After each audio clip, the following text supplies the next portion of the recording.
All right, we are rolling. What's good, everybody? Welcome to Nine and Wire. I'm your host, Sam, and today I have a very special guest joining me, a three-time all-conference linebacker from Siena Heights, a D2 school in Michigan. He was an invitee to the College Gridiron Showcase, 6 foot, 227 pounds, Nick Stalworth. Nick, how you doing today, man? I'm doing good, bro. Thank you so much for having me on. Yeah, man, always a blast. I'm really glad to get my first player interview for this channel. Glad it's you. I'm really rooting for you. You got great tape out there. If you haven't watched this tape, make sure to go do that. Just look on YouTube, do all of that stuff. Make sure to go check that out because Nick's tape is fantastic. I'm really hoping that you can make the NFL one day. So for sure, definitely. I greatly appreciate that. Yeah, for sure. So, guys, Nick's coming on today. We're going to do a quick interview with him. I got a few questions I want to ask him. Hopefully, you guys get to know him better. Hopefully, you guys get to know someone who could make the NFL a bit better. So, really great opportunity for you guys. Really great opportunity for everyone involved. So, let's get to it. Nick, I just introduced you, but I want you to explain a bit more. You want to introduce yourself a bit more to everyone? So I'm Nick Stalworth. Here at Siena Heights. I'm from Pontiac, Michigan, but I grew up in Clarkston. So I'm a linebacker who is I'm a versatile guy. I feel like I can play all three linebacker spots. I feel like I can play a box safety as well. And I feel like with my skill set and my versatility, I feel like I'm that chess piece that NFL teams are looking for and what NFL teams want, especially in the game nowadays where versatility is key. Yeah, absolutely. And versatility, when I watch your tape, that's one thing that really stood out to me. And typically I'm a guy that loves versatility. Being a Niners fan, we're looking for a versatile offensive lineman right now. I'm not going to go too into that because this is about you, but versatility is always a key to the NFL. So the film will tell it. So I'm not going to go into that too much. Nick described it. The film will tell it as well. So for sure. And you kind of just answered my second question a little bit, but you can go a bit more. For the people who don't know who you are, tell us who Nick Stalworth is as a football player. I feel like I'm a versatile linebacker, like I said before. I feel like I'm an every down linebacker who can stand on dime and nickel packages. I feel like I can play the run just as well as I can cover, and I feel like my zone skills are just as well rounded as my man skills. And I feel like that's what separates me from other linebackers is my ability to cover just as well as I can play the run. Yeah, absolutely. And again, I'm bringing up the tape. I'm going to keep bringing up the tape because Nick is a guy who stands out on tape just like he does, just like he explained right there. So, I can't explain the tape all the way. You guys have to check it out yourself. But great tape. I'm going to keep preaching that throughout because this tape was just fantastic to watch, I got to say. And I'm not trying to just say that because you're on my stream. It was really just great to watch from a small school guy. Hey, I appreciate it so much. For sure, definitely. All right, so moving on to the next question. Can you give me a quick backstory about how growing up was for you and when you first started playing football as a kid or whether it was high school or whatever? Can you give a quick backstory on all that? Yeah, so growing up was good. Had both parents in the household, a younger brother to keep me on track. So I started playing football when I was 7, and I played down in that Detroit area in Pop Warner. That's how I started out. And through there, like my love of the game just like progressed year after year. And my father, who played college ball, actually played defensive back. He knew the ins and outs of the game and he knew how to operate. So he just taught his knowledge to me, and I just grabbed every bit of knowledge he gave me and I ran with it. So, and now here I am today. I'm just blessed to even be in this position. Yeah, absolutely. Just out of curiosity, where did your dad play? So my dad played at Fair State. Gotcha. Is that D2, D3? Yeah, that's D2. It's GLIAC and it's GLIAC now, but I don't know what conference they were then. But yeah, it's a GLIAC school in here in Michigan. Gotcha. That's pretty cool to have. Yeah, dad who played football, learning from that. That's always great to have by your side. So I can definitely attest to that. Oh, yeah. All right, next question for you. Speaking of the small schools, were you recruited by any big schools during the high school process? Can you want to just talk about your recruitment process a little bit, getting into college? Yeah, so my recruiting process, I was actually recruited. Had preferred walk-ons to University of Toledo in Central Michigan. But going through that process, I was getting looked at by primarily MAC schools, the American Conference, and some Big Ten schools. But I went to camps. I did my thing. I was one of the top linebackers at each camp. And they were like, yeah, we love your skill set. We love what you have to offer, your versatility, what you bring to the table. You're athletic. You're all this, but you're just an inch too short. And basically everywhere I went, every coach said that, and I just kind of added that fuel to the fire. I'm like, okay, like I'll show you guys like one day. So it kept going on and on. Division One AA's came in the picture, then D2s, like the top ranked D2s, and then I actually got invited to a bowl game down in Dallas, Texas, where we played at AT&T Stadium, well, Arlington, Texas. But it was the Blue Gray All American Bowl, and we were playing against the top talent all across the country. So I was playing against Alabama commits, Tennessee commits, Penn State, Ohio State. I had to check Baylor commit in the slot, like you name the school, everybody was there. Like the talent on the field was loaded, but I was just blessed to be in that position. And I actually almost finished with a double-digit tackle. So I just proved to myself, I was like, okay, I deserve to be on the field with these guys. So a few days later, after I came back from my flight, and Siena Heights called and they offered me right on the spot, and I knew like this is where I had to go to make things happen. And I always heard the saying, if you're good enough, the NFL will come find you. No matter if you're D1, D2, NAI, D3, it doesn't matter. If you're good enough, they'll come find you. So I knew that was a move I had to make in order to be put in the position where I am today. So I'm just blessed again to be here and make things happen. Yeah, man. And they did find you the College Ground Showcase. That's a pretty big deal. And even though that didn't happen this year for you, you had some COVID stuff, academic stuff going on you had to tend to. But I mean, you look at that list. There's a lot of big school guys, and there's just that one small school guy from Siena Heights just standing in the big pool. I think that's pretty impressive to say the least. So great for you for that. Yeah, and I was watching some other interview of you. You called that when the schools were saying you're an inch too short, a boulder on your like a boulder on your shoulder. I really like that term. I definitely think that fits you really well. Yeah, the calling it the chip, it wouldn't do it justice. Yeah, exactly. I mean, that's pretty big. And the small height's really the one knock for you. If you had to say one knock, that's what a lot of coaches have been saying for you. Yeah, that's the one knock. Yeah, gotcha. I'm 6 foot, so. Yeah, I mean, personally, I've seen a lot of guys under that height perform well. You see a lot in the NBA, NFL as well. You see it all around. So, I mean, yeah, I definitely think it's not the biggest knock to have, which is always a good thing for you. Right. So, absolutely. So, yeah. All right, next question. So, kind of talking about more for small schools. What about, so you said you could walk on at Toledo and Central Michigan. You're also getting looked at by Big Ten schools. But what stood out to you about D2 athletics rather than D1 athletics? So what stood out to me the most was the family aspect when I took a visit here to Siena. So I came here and just to check out the campus and see how it was, and I stepped on campus and they embraced me like I was one of their own, like I was family. And that was the big thing that stuck out to me. Like, and you could see it in the players' body language, the coach's body language. Like, you could tell that like everybody was bought into what was going on, and I just loved that. And when I left, I was like, this feels like home for me. And I loved it because of the fact like it's not too close to home for me, but it's not far away to the point to where my parents can't get to my games or anything like that. So it was like that happy medium right in the middle, and I felt like I made the right decision at the end of the day. Yeah, definitely. I mean, dominating your opponents, you can never complain about that. D2 for you, I mean, you've been doing pretty well at that. So pretty smart decision. Balling out right there. Still getting recognized by the NFL guys. So that's always a good choice for you. So, yeah, for sure. Next question, kind of more adding on to your play.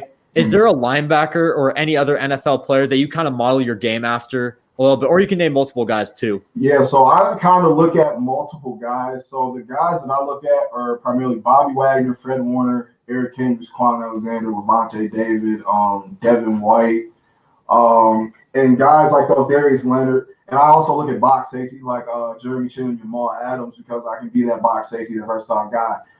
And I kind of take each parts of their game and I try to incorporate it in mine and put my little spin on it.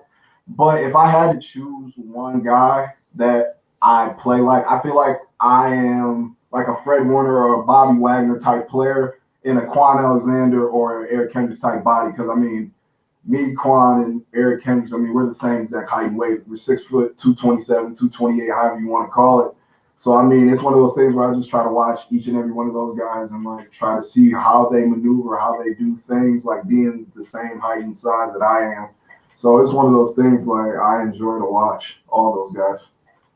You know, it's really funny that you mentioned Fred Warner. On one of the tapes you sent me, the very first play was a pick six. And that's the exact same pick six that happened week 16, 2019 against the Rams for Fred Warner. Yeah. Exact same play. It's kind of crazy that you said that right there. Hey, I know what you're talking about. Yeah, exactly. That play right there. Yeah. Exact same play. I mean, I watched a lot of Fred Warner. I watched a lot of Quan Alexander. Those are two guys that I see a lot more Fred Warner you personally, but I like the way you put it. Fred Warner and a Quan Alexander body. That's definitely a good way to put it. I can definitely see that for sure. And then the other two guys, Bobby Wagner, Eric Hendricks, two of the best linebackers in the league as well. I mean, it really just goes to show. I mean, no one's going to compare you to a mediocre player. They're all comparing you to those top tier linebackers, which is why, I mean, that's why people in the NFL are looking at you right now. Those are those top tier linebackers. So yeah, for sure. Great for you for that. So I appreciate it. Yeah, for sure. All right. Next question. Let's talk about the offseason a little bit. Obviously, your season got canceled in 2021. It's 2020, excuse me, if I'm correct about that. Yeah. 2020. Yeah, for sure. So how have you been training with no season? You can't play games. What are some of the ways you've been training recently? So even on campus, we only can have a certain amount of people in the weight room. So it's been weird. And like they shut everything down, like they open it back up. It's hard to get in and out of the weight room when need be. So right now, like I try to go to a field and like try and work on my drops and work on my pass rush moves, or I can work out in my room because I have certain equipment in my room that I can use. So it's one of those things where you gotta do with what you have. And I feel like I've been doing that throughout this process, especially with everything being on pause right now, because I was expected to play this fall and to go to the College Gridiron Showcase that I got invited to and try and perform for these scouts and then get a pro day and try and get into a camp or get drafted. But that's put on pause now. So I'll be back in the fall and coming out in the 2022 draft. But yeah, this this pandemic has it's put a spin on everything for a lot of people, actually, not just me, but like I said, you got to do with what you got. Yeah, exactly. And you guys are for sure having the season 2021. Am I correct with that? Yes, sir, for sure. Yeah, for sure. So, I mean, I'll definitely be checking out some of those games, some of those tapes later on. So, and everyone else watching this definitely should as well. So, for sure. Yeah. All right, moving on. So, kind of speaking about the 2021 draft. So, obviously, you said you were going to declare there. Then COVID happened. You couldn't play any games. You couldn't get any more tape out. I mean, the more tape, the better. Obviously, I know you said that in another interview. So I'll kind of ask a different question. Not why didn't you declare for 2021, but what's your biggest goal for 2022 to prepare yourself a bit more for for any of those events, for the Combine, Senior Bowl, whatever that is? What's your biggest or interviews or anything like that? What's your biggest goal for any of that process? So my biggest goal is to improve on my pass rush. I feel like my pass rush is the weakest part of my game. And in order to sell myself as that complete package linebacker that can do it all, I feel like I need to better my pass rush as far as my active hands, more moves is concerned. So I feel like that's the one thing that I need to get better at. And as far as my pass drops, I feel like I was getting a little too high in my pass drops, so I'm going to work on staying more lower. And besides that, I feel like, just trying to trim my 40 down to mid 4.5s to try and crack the 4.4 range, see how that goes. But those are my goals going in. And if you don't mind me asking real quick, what was your last recorded 40, just out of curiosity? It was a 4.54. 4.54. There you go. That's what you want an NFL linebacker. I mean, it's that simple right there. So yeah. All right. So next question, kind of speaking more about the College Gridiron Showcase. Obviously you were invited there. That didn't happen, didn't work out for you. So have you been doing anything else to kind of show off your talents to all these scouts, all these other coaches, or you kind of just letting the film speak for itself at this point? So at this point, I'm just kind of letting the film speak for itself. And I'm just, like I said, just letting the film speak for itself, and I'm just keeping my head down, just trying to work on my game and better my game and myself as a player. So next fall comes, I can help my team accomplish the goal of winning a conference title and getting into the playoffs, and as well as letting these NFL scouts see me in person and all that. Yeah, definitely. So definitely watch out for that. All right, next question, moving on. So being a small school guy, being a guy whose season got canceled, you couldn't attend this College Gridiron Showcase. I mean, that's just screams adversity at you. So I would just assume that you've overcome a lot of adversity throughout your football career, throughout your life. Is there a specific moment that you want to quickly highlight real quick where you've been battling through a lot of adversity? So quick moment. I mean, just through high school, going into college. I mean, you make that transition and you're no longer the man anymore. You're playing with grown men. And I'm thankful I had my father to tell me, like, if you get redshirted, don't be discouraged. You're playing with grown men at this point. Like, you're playing with guys that are a lot stronger than you, a lot bigger than you. So coming in, I was actually last on the depth chart, and I ended up a 2 at the end of camp. But that was the biggest adversity for me. And then the second week, the guy in front of me got hurt, and I was a starter. So a few months before, I was graduating high school. I just turned 18, and now I'm on the field with the like 22, 23, 24-year-olds. So it was like crazy to think about, like how everything just hit so fast. But I'm just blessed to be in that position and have the opportunity presented in front of me. Yeah, man. I mean, people are always calling your name in any sport. I have never played any football in my career, but in other sports, you always got to be ready for that. So having that aspect is definitely another great aspect to have, putting on your resume, just being that last guy stepping up and now being an NFL draft prospect. That could be very interesting to watch and definitely something to highlight. Yes, sir. For sure.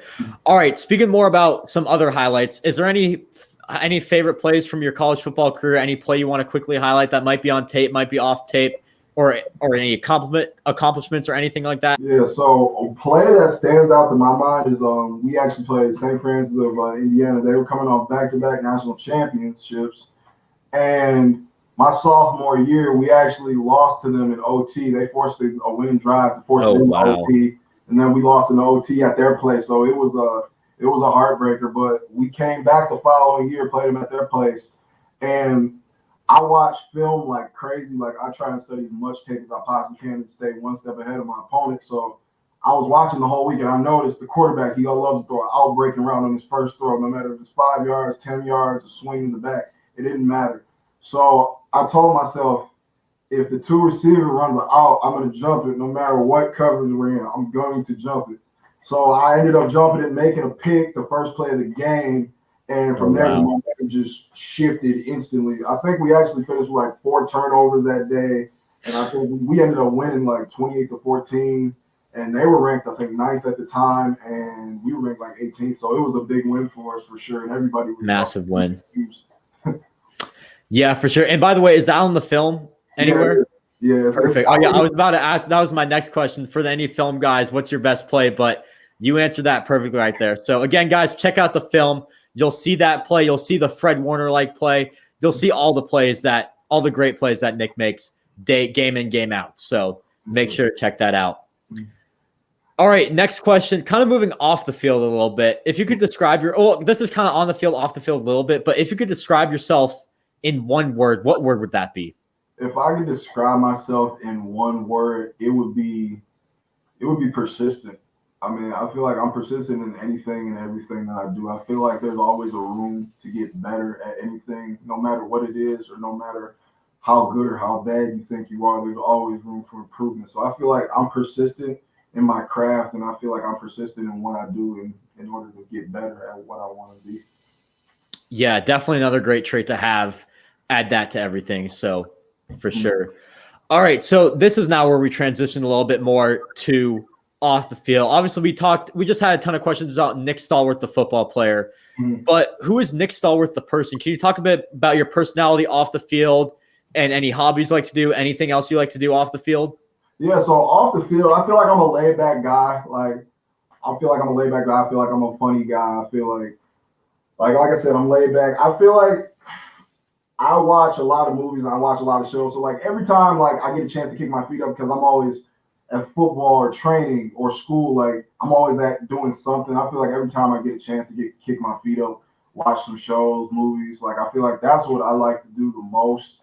Outside of that, I actually started to pick up golf. So I actually started to pick up golf. I'm just trying to get better at that, at least, because right now it's looking rough. I'm not gonna lie to you, but hey man, I'm with you. You gotta hit the range a little bit, hit the links, all of that. But hey man, practice makes perfect. That's all I can say to that. So Yeah, for sure. Definitely. We all need to work on that. So definitely something in common right there. So yeah. All right. Last few questions for you. First question, if you had one message to any D2, D3, or any small school athletes who are trying to get the exposure that they deserve, it's very rough to get that, I know, from the small school level. What would that be if you had that one message? So if I had to tell a kid that this message, I would say, keep your head down and keep working. And a lot of guys who come out of high school and don't get D1 offers, and a lot of the mentality today is, oh, I got to go D1 or bust in order to get to the next level. And it's not like that. It's not like that at all. If you're good enough, they'll find you, like I said earlier. So I would tell them, just keep your head down, keep working, keep grinding, and put good stuff on tape, because it doesn't matter if you're D1, D2, D3, NAIA. The film will speak for itself, and you will be found if you are good enough. I promise you that. I'm living proof.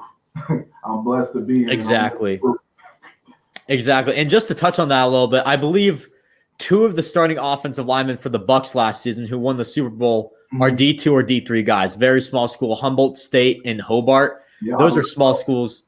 So, yes, sir. Yeah, man. I mean, anyone can really make it. You also saw last year Kyle Duggar, second-round pick, another D2 guy. So there's a lot of guys. And Quinn Miners this year, D3 guy, could be drafted very high. So, yeah. Last question for you. Is there anything else you want to talk about that you didn't get to talk about during this? The one thing that I will say to anybody watching this, if you guys, or if NFL scouts or anybody watching this, you guys are looking for a chess piece, a versatile guy who can run from sideline to sideline, can stay down, nickel dime packages, can cover just as well as they can fill the run. I feel like I'm the guy that you guys are looking for, and all I need is one chance. Yeah, and also, guys, if you want to check out any film, you want to learn more about Nick, make sure to follow him on Twitter at Nick_Stahl21. A lot of great stuff on there, film, everything, future player count, maybe. We'll have to see how that goes. But that's all I got for you, Nick. You want to say anything else? I just want to say thank you so much for having me on, man. I greatly appreciate it. Hey, man, I appreciate you coming on. Really great to have you on, get to know you a bit better. And hopefully people who watch this will get to know you a bit better. And hope you'll make it to the league one day. So really appreciate you having you on. So, yeah. Yes, sir. I greatly appreciate it. For sure. All right, guys, that's going to do it. Make sure to check out Nick on Twitter at Nick_Stahl21 once again. And I'll see you guys later.